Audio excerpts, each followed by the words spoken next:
오늘 시편 116편 12절에서 19절 말씀을 가지고 내게 주신 모든 은혜를 이라는 제목으로 함께 말씀을 살펴보려고 합니다. 은혜라는 말을 사전에서 찾아보면 고맙게 베풀어주는 신세나 혜택이라고 정의를 합니다. 대가라는 말도 찾아보니까 자기의 재산이나 노무 따위를 남에게 이용하게 하거나 제공하여 그에 대한 보수로서 얻는 재산상의 이익이라고 또 설명을 합니다.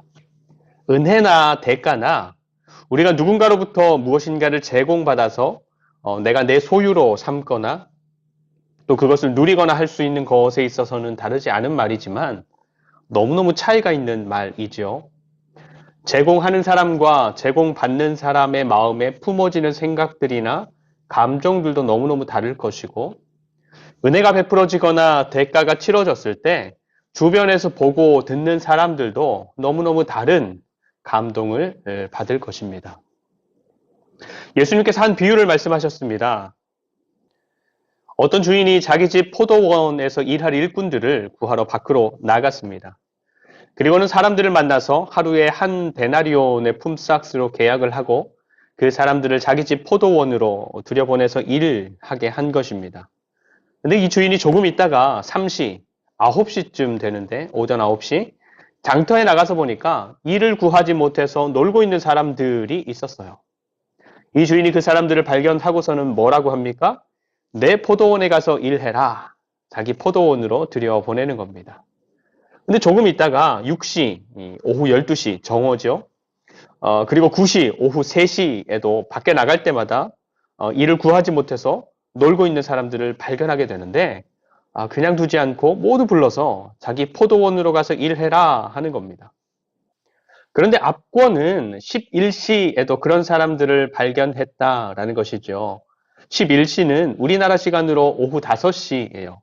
이제 해도 넘어갈 시간이고 그래서 일하고 있는 것들을 정리해야 할 시간인데 그때에도 놀고 있는 사람들을 발견한 것입니다. 그래서 주인이 답답해서 묻습니다. 어째서 하루 종일 이렇게 놀고 있냐? 그랬더니 그 사람이 대답합니다. 우리를 써주는 사람이 없어서 우리가 이렇게 있을 수밖에 없습니다. 그러자 주인이 말합니다. 너희들도 내 포도원에 들어가라. 그리고는 좀 있으니까 날이 저물지요. 그리고는 주인이 포도원에서 일한 사람들을 불러서 그 품삯을 계산하는 겁니다. 주인이 사람들을 고용하면서 책정한 하루 품삯이 얼마였죠? 하루 한 데나리온. 그러면 포도원에서 일한 사람들의 품삯이 어떻게 되는 것이 마땅합니까? 처음부터 와서 일한 사람들은 한 데나리온.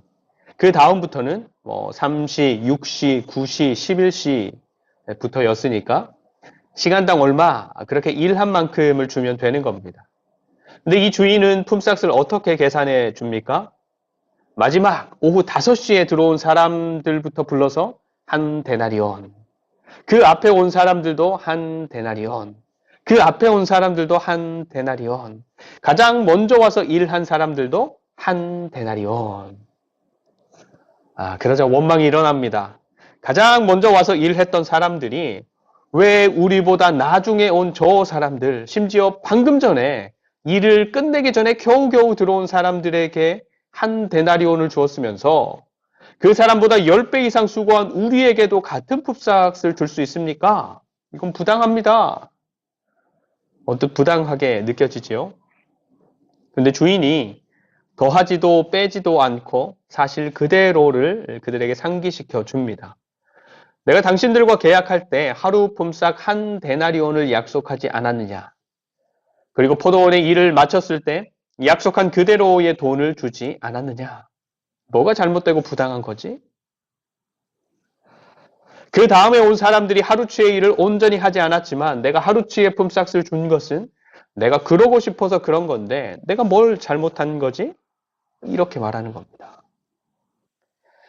여러분 예수님의 이 비유에서 주인은 일꾼들에게 은혜를 베풀었습니까? 아니면 대가를 주었습니까?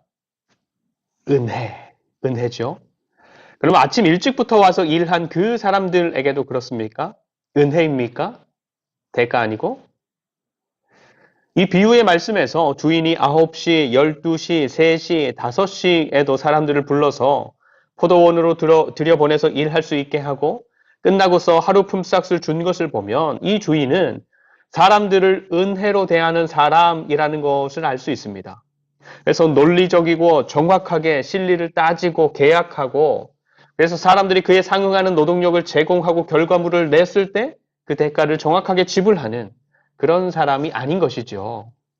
품꾼으로 데려다 쓰기에 좀 부족하고 연약해 보이고 또 일을 좀 덜하고 완벽하게 못했더라도 너도 와라. 너도 와라. 이렇게 하면서 뭐라도 더 베풀고 도움을 주고 혜택을 누리게 하고 싶은 사람인 것입니다. 그래서 어쩌면 아침 일찍부터 포도원에 들어가서 일할 수 있게 된 사람들도 이것저것 따져서 계산하는 어떤 주인 편에서 보면 글쎄 할 만한 사람들이었는지도 모릅니다.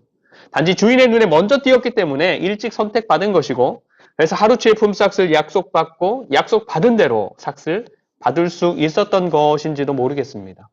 근데 그렇게 생각하면 가장 먼저 와서 일하고 한 데나리온을 받은 그 사람들도 대가가 아니라 은혜를 받은 것입니다. 하루를 일할 수 있었던 것, 그래서 품삯을 받을 수 있었던 것은 그 주인에게 선택되었던 것이었기 때문입니다. 포도원 주인은 할 수 있는 대로 은혜를 베풀고자 하는 그런 마음으로 사람들을 바라보는 사람이고 그런 마음으로 일도 시키고 약속한 것이 있다면 약속도 잘 지키는 그런 사람이었던 것입니다. 그런데 그런 은혜가 주어진다라고 하더라도 내 스스로가 나한테 이건 마땅한 거지, 뭐 당연한 거야, 합리적인 대가를 받은 것이야 라고 여긴다면 그때부터는 아무리 많은 은혜가 그 사람에게 부어졌다라고 하더라도 그 은혜는 더 이상 은혜가 아니라 대가 정도로 떨어져 버리고 마는 것입니다. 여러분, 은혜를 받지 못하는 사람은 누군가가 그 사람에게 아무것도 베풀지 않아서가 아니라 나 스스로를 정확하게 보지 못해서이고 자꾸만 다른 누군가와 비교해서이고 그 사람 안에 욕심이라는 것이 발동하고 그것에 집착해서인 경우가 너무너무 많은 것입니다. 여러분들의 삶에는 은혜가 있습니까? 아니면 대가가 있습니까? 오늘 시편 116편 12절의 말씀은 이렇게 시작합니다. 내게 주신 모든 은혜를 내가 여호와께 무엇으로 보답할까? 오늘 말씀의 시인은 자기 삶에 주어진 은혜를 은혜로 아는 사람, 은혜로 고백하는 사람입니다. 앞에 있는 단락 1절부터의 말씀을 읽어보면 이 사람은 죽을 만큼 힘들고 어려웠던 시간을 겪었던 것 같아요. 그래서 자기 스스로는 무슨 짓을 해도 어떻게 할 수 없는 그런 삶을 마주했던 것이죠. 그래서 앞에서 했던 고백을 보면 사망의 줄이 나를 불렀다. 스올, 지옥의 고통이 내게 찾아왔다. 이렇게까지 고백할 정도니까 얼마나 힘들고 어려웠던 시간이었겠습니까? 그런데 그때 이 사람은 하나님께 기도한 것입니다. 그리고는 그 과정들을 세세하게 기록하지 않아서 얼마만큼의 시간을 지내고서야 그 고통스러운 시간들을 끝내게 되었는지는 모르지만 그런 삶을 빠져나왔어요. 누군가가 결정적인 도움을 줬을지도 모르고 또 어느 순간인가 갑자기 해결의 실마리를 찾게 되었는지도 모르고 시간이 지나면서 조금씩 해결되었는지도 모르고 여러 가지가 복합적으로 작용해서 그렇게 되었는지도 모릅니다. 그런데 이 사람은 다시 살 수 있게 된 상황을 누군가의 결정적인 도움 때문이다. 내가 전심으로 몸부림쳐서다. 또 시간이 지나서 그렇게 된 것이다. 혹은 운이 좋아서 그렇게 된 것이다가 아니라 하나님의 은혜다. 하나님의 은혜다라고 분명하게 고백하는 것입니다. 그래서 내게 주신 모든 은혜를 내가 여호와께 무엇으로 보답할까? 여러분, 앞에서 말씀드렸던 포도원 품꾼 이야기에서 맨 마지막에 극적으로 주인에게 발견되어서 포도원에 들어가서 일하게 되었던 사람, 그래서 하루치 품삯을 받은 사람은 다른 사람들은 몰라도 그 사람만큼은 오늘 나는 정말로 은혜를 입었구나를 알았을 것입니다. 극적으로 일하게 된 것도 된 것이지만 그렇게 잠깐 일하고 하루치의 품삯을 받았을 때는 뭐 더 큰 감동과 감사를 느꼈을 것도 분명합니다. 그렇죠? 그렇게 주인이 자기를 발견해주고 받아주지 않았다면 하루 벌어서 다음 하루를 사는 사람들 입장에서는 하루를 정말로 생짜로 버텨야 하는 상황을 맞아야 했던 것입니다. 그리고 딸린 식구들까지 있었다면 더 큰 아픔이고 눈물이고 고통이었겠지요. 근데 주인에게 발견되어서 은혜를 입었죠. 그리고 은혜를 누리게 되었죠. 그래서 그 삶에는 감사와 감격과 그로 인한 풍성함이 있었을 것입니다. 그런데 은혜를 발견하지 못하고 그 마음의 시선이 내가 저 사람들보다 더 받지 못하는 대가에 맞추어져 있었던 사람들은 새벽같이 일을 구하러 나가자마자 곧장 선택되었으니까 오늘 일할 수 있을까 이런 걱정도 없었습니다. 그리고 일이 끝났을 때 품삯도 약속한 그대로 다 받았습니다. 그런데 그 삶에는 감사와 감격과 풍성함이 아니라 원망과 불평만 있었습니다. 여러분, 우리가 우리에게 주어지는 많은 것들, 또 마주하게 되는 많은 것들 가운데에서 은혜를 보는 사람이 되었다라는 것은 다른 차원의 삶을 살아가는 것입니다. 그래서 삶의 현장 가운데에서 더 많은 은혜를 발견하는 사람으로 자라가면 갈수록 우리가 그런 사람이 되면 될수록 우리의 삶이 더 풍성하게 누려지게 되는 것이지요. 맨날 나한테 없는 것, 내가 할 수 없는 것, 그런 것들만 탓하고 비교하고 내가 원하는 것들을 채우지 못하고 이루지 못하고 가지지 못해서 불안하고 원망스럽고 여느 세상 사람들과 같은 그런 삶에 머물러 있는 것이 아니라 내 삶에 주어진 은혜를 발견하고 그런 자리들을 탈출하는 것입니다. 그래서 더 많은 은혜를 발견하면 할수록 감사가 되고 찬양이 되고 소망이 생기고 삶에 생기가 넘쳐나게 되는 것이죠. 근데 그렇게 내 삶에 은혜를 주신 대상이 이 세상에 속한 누군가가 아니라 이 세상을 넘어서 계시는 하나님이 내게 은혜를 주신 분이라면 또 다른 차원의 삶을 살아가게 되는 것이죠. 누구도 흔들 수 없고 그 누구도 막을 수 없고 빼앗을 수 없는 그런 차원의 삶이 되는 것입니다. 오늘 우리가 믿는 하나님께서는 우리를 그런 은혜의 자리로 초대하십니다. 하나님은 우리가 하나님께서 베푸시는 은혜를 보는 사람들이 되기를 원하시고 더불어 그 은혜들을 더 많이 그리고 더 깊이 그렇게 발견해가는 사람들이 되기를 원하시고 그래서 누구도 흔들 수 없고 막을 수 없고 빼앗을 수 없는 그런 차원의 삶을 살아가는 사람들이 저와 여러분들이 되기를 원하시는 것입니다.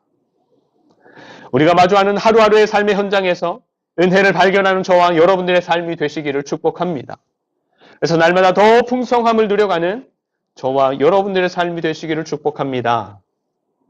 근데 오늘 말씀을 보면 하나님의 은혜를 은혜로 알고 그래서 그 은혜를 누렸던 시인이 자기가 하나님의 은혜를 발견하고 그 은혜를 실제로 누리고 감사하고 찬양하는 사람이 되니까 그냥 누리고 있는 것으로 끝나지 않고 하나님을 향해서 무엇인가를 하려고 고민합니다. 그렇죠? 자연스러운 반응이고 태도이지요. 우리도 그렇잖아요. 내가 누군가로부터 정말로 큰 도움을 받았는데 내가 몰랐으면 그냥 지나갈 수도 있었겠지만 내가 그 도움이 누구로부터 왔는지 알았는데도 가만히 그냥 모른 척 지나간다? 그럴 수는 없는 것입니다. 오늘 말씀의 시인도 그렇습니다. 지금 자기에게 주어진 삶이 하나님의 은혜라는 것을 알게 되고 그것을 누리고 있는 것이니까 그 삶의 모양이 자연스럽게 그렇게 되는 것인데 13절 보시면 내가 구원의 잔을 들고 여호와의 이름을 부르며 하나님의 이름을 부르는 것입니다. 지난 성탄절 설교 때 잠깐 말씀드렸지만 하나님의 이름이라는 것은 하나님께서 그 사람의 삶에 어떻게 역사하셨느냐에 따라서 그렇게 불려지는 것이었습니다. 전쟁에서 이기게 하셨으면 승리의 하나님, 몹쓸 병을 치료해 주셨으면 치료의 하나님, 나와 나의 삶을 건져주셨으면 구원의 하나님, 죽을 나를 살려주셨으면 생명의 하나님. 그래서 우리가 살아가는 삶의 현장에서 구원의 하나님을 부르고 지혜의 하나님을 부르고 평화의 하나님을 부르고 사랑의 하나님을 부르고 생명의 하나님을 부르고 능력의 하나님을 부르고 치유의 하나님을 부르고 여호와 이레의 하나님을 부르고 에베네셀의 하나님을 부르는 것은 우리에게 주어지는 모든 상황 속에서 하나님을 그 상황 속에서의 유일한 정답으로 찾는 것입니다. 주어지는 모든 상황 속에서 하나님을 인정하는 것이고 그 하나님을 의지하는 것이고 그 하나님의 일하심을 기대하는 것이죠. 그래서 우리의 삶에서 그런 존재, 그런 의미가 되신 하나님을 부르면서 두 가지를 합니다. 우선은 14절. 여호와의 모든 백성 앞에서 나는 나의 서원을 여호와께 갚으리로다. 여기서 하나님께서 했던 서원이라는 것은 이 시인이 어려움의 상황, 고통의 상황 가운데 있을 때 하나님께 간절히 기도하면서 했던 약속들인 것 같습니다. 한나가 그랬었죠. 아이가 생기지 않아서 너무너무 힘든 삶을 살고 있었을 때 옆에서 누구보다 잘해주고 세심하게 챙겨주는 남편도 아무런 위로가 되지 못할 정도로 정말로 극심한 고통과 절망 속에 있었을 때 하나님께 기도하면서 이렇게 서원했죠. 하나님, 이 여종의 고통을 돌아보시고 기억하사 여종을 잊지 아니하시고 아들을 주시면 내가 그 아이를 평생에 하나님께 드리겠습니다. 고통 속에서 기도하면서 하나님의 뜻을 찾아가는 것이죠. 그것처럼 오늘 116편의 시인도 죽음과 같은 고통 속에서 한나처럼 기도했을 것입니다. 간절히 진심으로 기도하는 것을 넘어서서 하나님의 뜻을 기도했을 것입니다. 그래서 자기가 지금 이렇게 다시 살아갈 수 있는 것이 하나님의 은혜라 깨달으면서 약속했던 그것을 순종하려고 하는 것입니다. 화장실에 들어갈 때 다르고 나올 때 다른 것이 사람이라고 하는데 하나님의 은혜를 고백하며 살아가는 사람들은 그것을 넘어서는 삶을 살아가려고 하는 것이지요. 더불어서 하나님 앞에서 했던 서원이라면 누가 알겠습니까? 그렇죠? 자기 혼자 모른 척 슬그머니 지나간다고 해서 주변에 있는 그 누구도 뭐라 하지 않을 것입니다. 하지만 하나님을 아는 사람, 그 은혜를 알고 경험한 사람, 그래서 하나님을 신뢰하고 사랑하게 된 사람은 그렇게 아무도 모른다고 해서 슬그머니 지나갈 수 없는 것입니다. 그래서 온 백성들이 증인이 되도록 또 내가 덧입은 것이 정말로 하나님께서 베푸신 은혜라는 것을 모두가 알 수 있도록 담대하게 밝히면서 지키겠다 하는 것입니다. 그래서 18절에서도 한 번 더 강조해서 말하지요. 18절, 내가 여호와께 서원한 것을 그의 모든 백성이 보는 앞에서 내가 지키리로다. 아멘. 그리고 두 번째는 17절입니다. 17절. 내가 주께 감사제를 드리고 여호와의 이름을 부르리이다. 감사제를 드리겠다입니다. 감사제는 하나님의 백성들이 하나님을 향해서 의무적으로 드려야 하는 제사는 아닙니다. 하나님을 향해서 정말로 감사할 일들이 깨달아졌을 때 드리는 자원의 제사인 것이죠. 그래서 어떻게 보면 선택사항 같은 겁니다. 근데 하나님의 은혜를 알고 더 발견해가고 누리는 사람들에게는 하나님께서 주신 그 선택사항이라는 것이 마땅히 하고 싶은 것이 되는 것입니다. 여러분, 이런 삶이 좋지 않습니까? 사실 하나님을 예배하는 것도 내가 힘써서 막 하려고 하는 것보다 하고 싶어지는 것, 이것이 좋지 않습니까? 하나님께 예물을 드리는 것도 내가 억지로 하는 것보다 드리고 싶어지는 삶, 이런 것이 좋지 않습니까? 하나님께 감사하는 것 역시도 내가 짜고 쥐어짜서 만들어내는 것보다 저절로 되어지는 것, 그렇게 감사하지 않을 수 없는 삶이 되는 것이 좋지 않습니까? 근데 그 시작이 바로 하나님께서 우리를 향해서 부어주시는 은혜를 은혜로 깨닫는 것, 그것을 발견하는 것, 그것이 우리의 삶을 감사와 감격과 풍성함으로 채우는 시작이 된다라는 것입니다. 오늘은 2025년 마지막 주일입니다. 여러분, 올 한 해도 우리의 주인 되시는 하나님께서 우리의 삶에 끊임없는 은혜로 함께 하셨음을 믿습니다. 우리가 몰랐던 것이고 우리가 간과했던 것이고 모른 척 지나갔을 뿐인 것이죠. 나한테는 너무너무 힘든 한 해였는데도 은혜가 있었나요? 너무너무 큰 문제들이 많았었는데도 은혜가 있었던 게 맞나요? 여러분, 우리를 향한 하나님의 은혜가 끊이지 않았기에 그 정도였던 것입니다.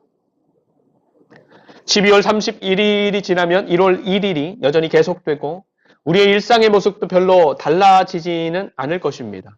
그렇지만 오늘 말씀은 우리의 일상이 천지가 개벽한 것처럼 달라질 수 있는 길을 가르쳐주고 있습니다.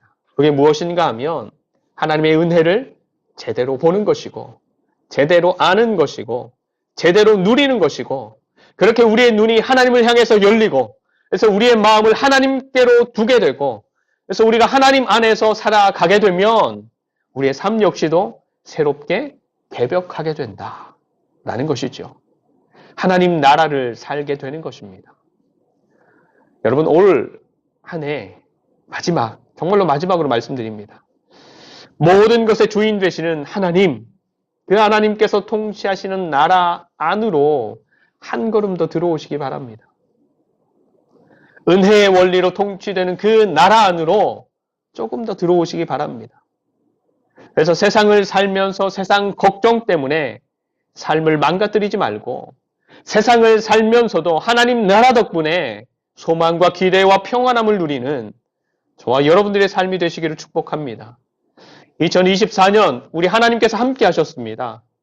하나님께서 그분의 넘치는 은혜로 우리의 삶을 여기까지 인도하셨습니다. 조금 더 하나님의 은혜를 보는 삶, 그렇게 보여지는 은혜를 누리는 삶, 그래서 우리의 삶이 새롭게 맞이하는 해에는 더 풍성하고 더 든든한 삶이 되고 날마다 그렇게 세워져가는 저와 여러분, 그리고 저와 여러분들의 가정과 일터, 그리고 우리 하늘중지 교회가 되시기를 간절히 축원드립니다. 기도하겠습니다. 하나님, 2024년도 여기까지 우리 하늘중지 교회를 인도해 주셔서 감사합니다. 새로운 해에는 없는 것이 있게도 또 있던 것이 없어지게도 또 우리가 전혀 예상치 못한 일들도 있을 것이지만 그런 요동함이 있는 세상과 삶 속에서도 우리와 함께 하시며 우리를 붙드시고 또 그 삶을 지키시며 생명으로 인도하시고 세우시는 그 하나님으로 말미암아 기쁨과 소망함과 기대가 넘치게 하여 주시옵소서. 하나님의 은혜를 아는 자 되게 하시고 하나님의 은혜를 날마다 발견해가는 자 되게 하시고 그래서 하나님의 통치하심 속에서 신실하게 자라가는 하나님의 자녀들 그리고 하늘중지 교회가 되게 하여 주시옵소서. 새로운 한 해 혼란한 이 나라도 새로운 날을 맞이하고 새롭게 도약하는 나라가 되게 하여 주시옵소서. 무너진 것들을 다시 쌓아주시고 거짓과 탐욕과 이기심으로 덮여서 썩어가고 죽어가는 그런 부분들을 밝히 드러내어 수술해 주셔서 새 살이 돋게 하여 주시고 어그러지고 왜곡된 것들도 곧게 또 바르게 하여 주셔서 참된 것을 보고 듣고 누리는 그런 아름다운 나라로 세워져 가게 하여 주시옵소서. 하나님의 은혜와 하나님의 역사하심을 기대하고 소망합니다. 감사드리며 우리의 참된 은혜가 되시는 예수 그리스도의 이름으로 간절히 축복하며 기도드립니다. 아멘.